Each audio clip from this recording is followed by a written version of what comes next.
name is Michelle. How are you two doing today? Good, how are you? Good. So I'm guessing Sandy and Matt, because we talked on the phone briefly. Yes. Okay, great. So nice to meet you face to face. You too. So before we get started, I just want to talk a little bit about confidentiality. So basically, all of your sessions are kept confidential, which means that I cannot share any of the information you give to me without your written permission.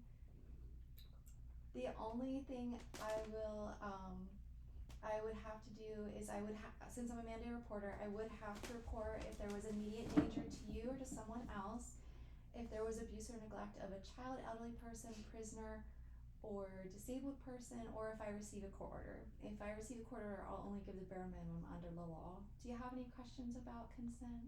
No. Okay, great. All right, so why don't we get started? Maybe you guys can give me kind of an overview about what brings you in today. Yeah, I can start. We've been having, some communication issues. I feel as though I just try and handle a lot of things in our relationship so that Matt just doesn't have to deal with it because he works a lot. We both work a lot. But my hours are a little bit more flexible, and they look different like week to week. I'm a nurse. Whereas his, he's pretty integrated in his business, his construction business. So he works sometimes longer hours than I do, or more days a week than I do, depending. So I just, I try and make sure the household is good for when he comes home. We don't have kids. That makes it a little bit more easier. And lately I just feel as though he's been extremely distant. Okay. So it sounds like you are feeling like he's been kind of distant from you and closed off. So like Matt, what do you feel when she says those things? I don't really know where it's coming from because yeah, I am really busy. I work almost 7 days a week, 10-hour days sometimes. Like sometimes I don't even have a day off. And when I come home, like all I want to do is go to bed or just like be on my phone. I don't want to have a conversation, and sometimes I just need space. Like it feels like she doesn't understand that, and Okay, so it sounds like you come home, you're tired from work, you just want your alone time. Yeah. Okay, Sandy, what do you feel when he says that? It's just that's distant though, because then when do we have time together? We don't. So when, I've had all this time by myself, I work with other people, but it's not like I work with you and see you, my husband. So when, you get home, I'm happy to see you. I'm eager to see you, and I want to start, our night and figure out what we want to eat for dinner, and I'll make it happen. And it just feels like, you want nothing to do with me.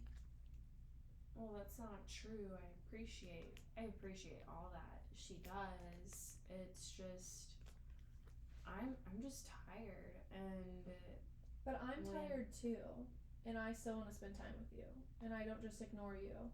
that's just not what I'm looking for when I'm feeling tired. I just need to be alone sometimes.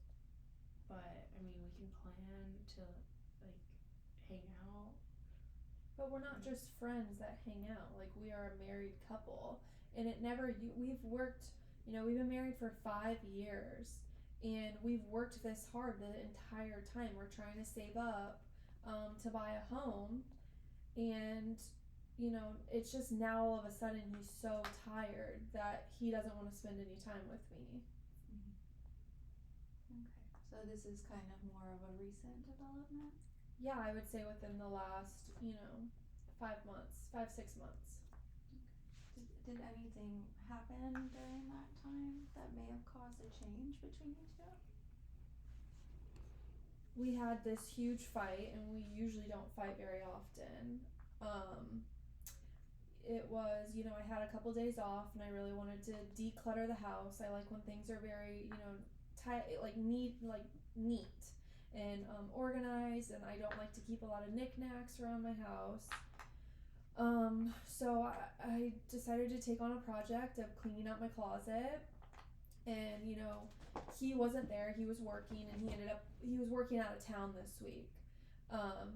So I wanted to tidy up our closet together, but because he wasn't there, I decided to just do it for him. I kind of know, the same things that he wears and what he likes. So I ended up going through, all his clothes and kind of the things that he doesn't wear, I don't see him wearing, giving them to Goodwill.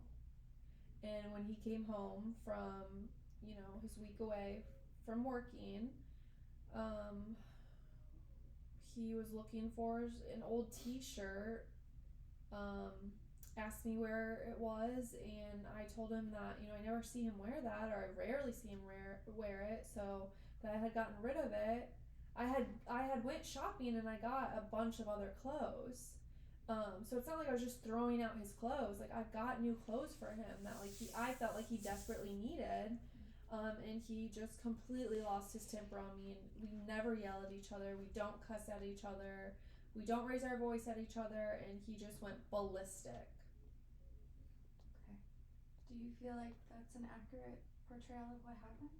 I feel like it's a bit of an exaggeration. I did yell, but I was angry because she went through my things and threw out one of my favorite shirts, and it was very nostalgic for me. So yeah, I was angry, and in the moment it came out as yelling, and I know, like, that's not something we do, but that's just that's just how I expressed myself at the moment. I was mad, and she it just felt like a breach of my personal space to go through all of my things and give them away without asking first. Um, like, it would have been as simple as a quick text or phone call to ask before throwing things away. And like, that was a shirt that I got when I first left for college. It was my favorite band, and I always wear it when I'm doing work around the house or running errands. I mean, it's got a few holes in it, but it's important to me. Um, so yeah, I was angry, and I decided to burn the new shirts that she got me because, like, they just kept reminding me of um like of now what I had kind of lost. I see. So you said that there was one shirt in particular, and it kind of reminded you of when you moved out. So would you say that this shirt was symbolic of maybe a newfound independence? I mean, yeah, I guess that sounds kind of accurate. Okay. So then you feel that when she got rid of that shirt, it was almost kind of an attack on your independence. Um, Is that why that shirt in particular evoked such emotion? um, yeah, I think it was one that I really liked and was important to me. Like, it represented like a big transition in my life. So yeah, that one stuck out for sure. Okay. So I want us to think about these intense emotions that we're feeling, and I I want you to try to go back in time, maybe to previous times where you felt these feelings, like you feel like you're just trying to help, and then your helpful approaches are rejected. And I want you to go back in time where, like, you feel like your maybe your independence was infringed upon. Like, can you tell me a little bit if you have moments like that in your younger years? I mean, yeah, I think that seeing my parents have been married for now going on 35 years. They've had a fantastic marriage with 5 kids. Something difficult for me is that we haven't had kids yet. Seeing my mom, she worked part-time, but sometimes she was part-time, most of the time she was a stay-at-home mom, and just seeing all that she did for us, 5 kids growing up, and she just managed everything for my dad while he worked, full-time, similar, he's a doctor, so similar hours to what Matt works, and, I just really respect my mom for, being all the things that she was fantastic. She's a fantastic wife and a fantastic mother, and that's just something that I always noticed about her and something that I wanted to be, and I want to be as a wife. So you feel like growing up, you watched your mom take care of everything, really manage everything, do things for your father, and that held their relationship together. Yeah, without, we didn't have to ask my mom for anything. She knew what we needed and just got it done, and it my family's very close, and that's something that I want for myself. Okay, so do you think that in some ways you've kind of reenacted your mother's behavior from childhood, where you just take initiative and get things done because that's what kept the family running smoothly? Yeah, definitely, and I think being the oldest child, that's something that I was also required to do. My mom did do it all the things, but I was the oldest with younger siblings, so I did have to help her too. Mm-hmm. And a lot of times with that many kids around, and little kids, I wanted to be noticed by my mom, so I would just do things without her asking me. So do you feel that by doing those things it got you attention from your mother? I mean, yeah, I guess you could say so. Mm-hmm. Okay. And Matt, can you think of any ways that maybe the current events are reminding you from something similar in your recent past? Well, growing up, my family it looks a lot different than Sarah's does. I mean, my mom, she and my dad didn't get along very well, and he just kind of stuck to his own, would come home from work and go in his office and keep himself busy. And my mom, she would try to talk to him, and it would always kind of end up in some sort of fight. So eventually that just didn't work, and they got divorced. So I can see now how I'm kind of recreating that scenario. Exactly. It's like you witnessed your father's withdrawing behavior and you felt like that was a model for how men behave. Would you agree with that? I mean, kind of, yeah. I guess part of it truly is that I need some alone time, and then part of it is this is just if I'm feeling overwhelmed or if I'm feeling annoyed in any way, I'm just gonna remove myself. Okay. And when your wife disposed of a shirt, this shirt was very symbolic of your freedom and your independence, so did it feel as if that was being infringed upon, as if you were almost being controlled a little bit by someone taking your freedom away? A little bit. I mean,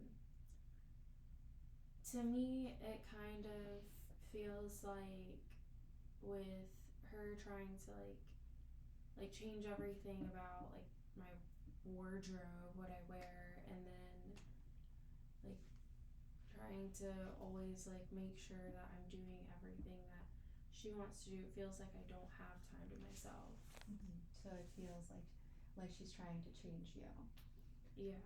Okay, so I want to take a psychoanalytic approach and maybe explain how some of the patterns in your childhood are being recreated in your adulthood, within your marriage. And it sounds like to me you came from a large family and your mom did it all and everything.